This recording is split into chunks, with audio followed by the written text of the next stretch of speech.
Fail कइले बारू बुढ़वा जवान फेल कइले बारू बुढ़वा जवान।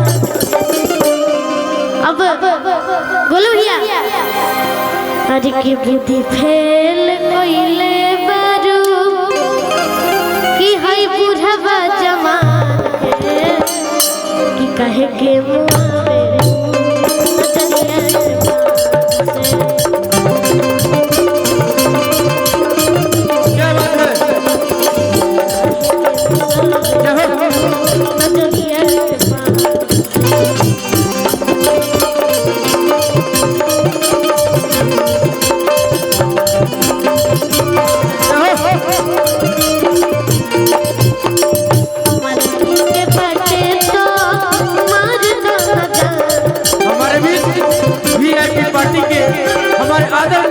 मुकेश सहनी जी भी यहाँ पे उपस्थित हो चुके हैं और आलोक पासवान जी भी उपस्थित है। आदरणीय आलोक भैया आपका बहुत धन्यवाद।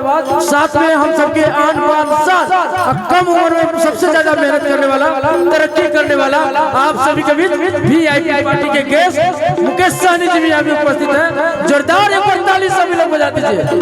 बहुत धन्यवाद। छोटू